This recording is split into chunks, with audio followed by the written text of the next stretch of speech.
Now, when we actually went out about and used the ideal gas equation on real samples of gases, the equation no longer held true at all the temperatures and pressure.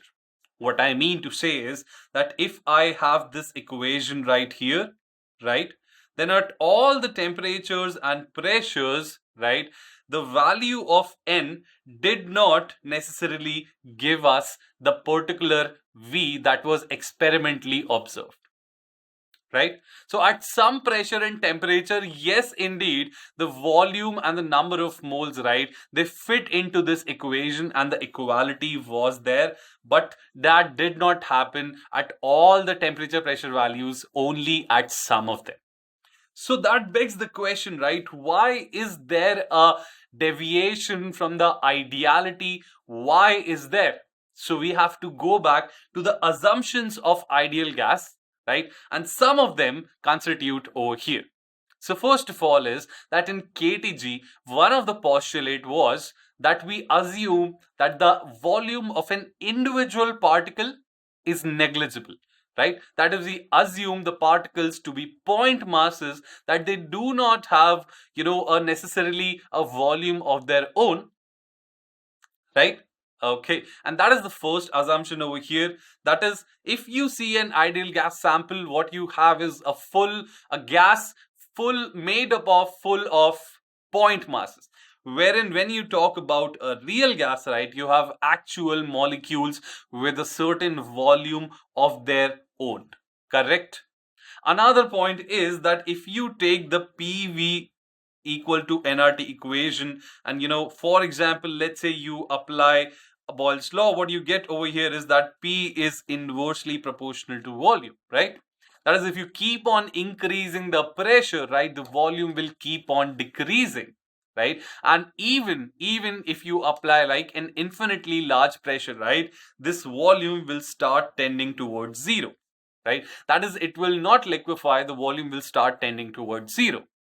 Now, if you see over here, if you start compressing this particular sample over here, there will come a point of time that the molecules will say, look, dude, we also have a volume of our own, right? So where will we exist, right? Our collective volume cannot reach zero.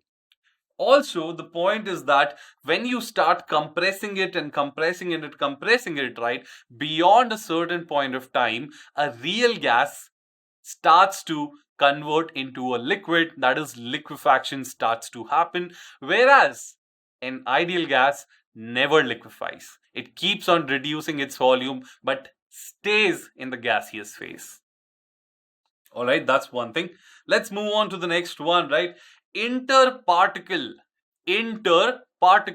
forces of attraction or forces of repulsion are present, right? Okay, so in ideal gases, we assume that no interparticle forces are present, right? That is, a particular gas particle is moving around randomly without any influence from the other particles in terms of attraction or repulsion. However, in real gases, attractive and repulsive forces both are present. All right. In fact, have you ever done this particular thing?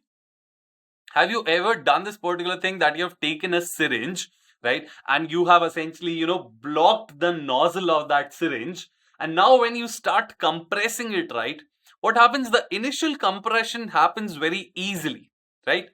So the particles initially, when you start compressing them, right, they're like, okay, we attract each other, good that you are compressing us, we'll easily get compressed. So initially the nozzle compresses, but beyond a certain point of time, the particles come close enough to each other and they're like, you know what, our repulsion has exceeded our attraction, and so there is a net repulsion amongst us right now, and so we don't want to be compressed any further, right? You also see this over here, and you have also felt this before, I presume. If not, please go ahead and do this tiny experiment, that you will start feeling that something inside the nozzle, something inside the syringe, right, is trying to oppose your finger over there.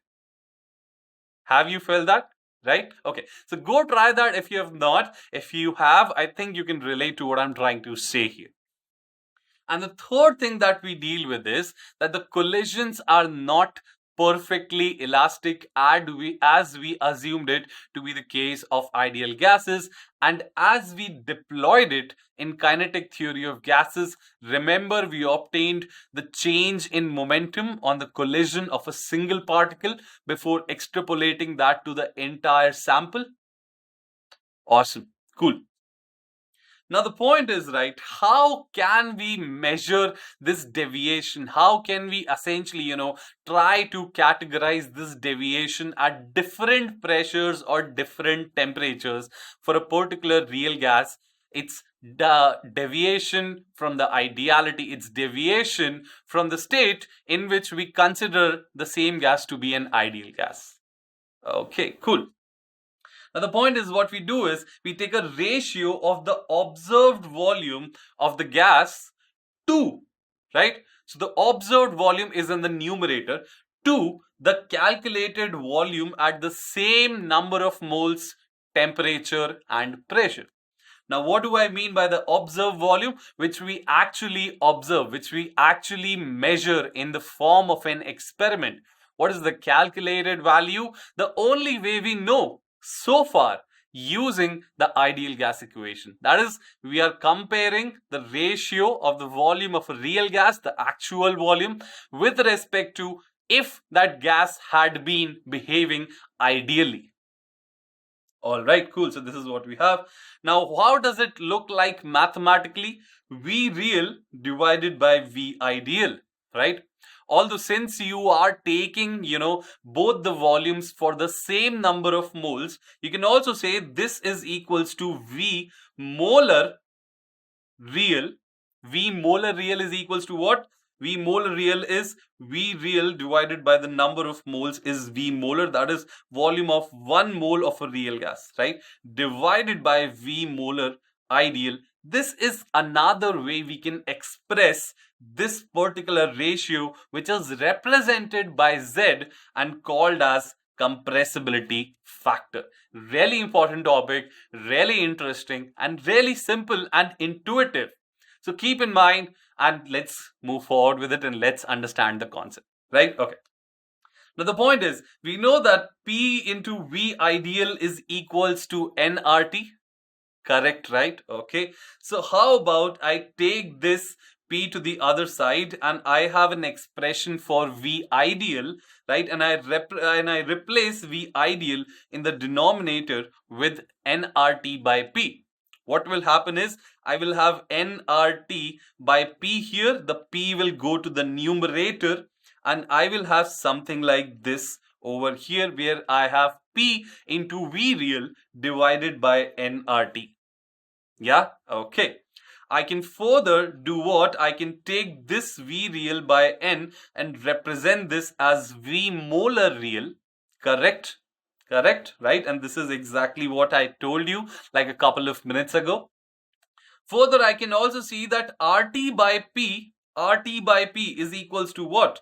RT by P. Think about it. This is equals to what? V ideal divided by N. So what is this? This is V molar ideal, correct? And I can replace that in the denominator, and this is what I get, what we initially started with.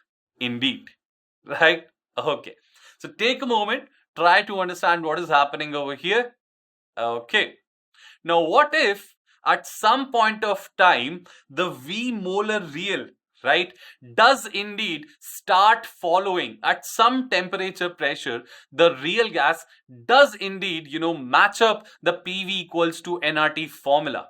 That is, for the same moles, temperature and pressure, the volume real turns out to be indeed equal to the ideal gas volume, right? What will happen in that particular case? The Z value will be equals to 1, and we can say that the real gas is behaving like an ideal gas in this particular scenario, right? So Z is equal to 1 is another way to indicate the ideal behavior of any particular gas, right? Z equal to 1 directly indicates ideal gas or ideal behavior. All right. Z is not equal to 1. That means that these two quantities are not same. That is, this is not same. That is, the ideal gas equation is not being followed. That is definitely a real gas, right?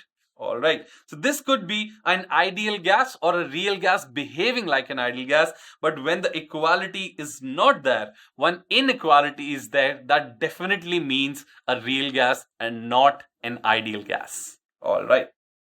For more videos and live lectures on the JEE, click on the subscribe button now.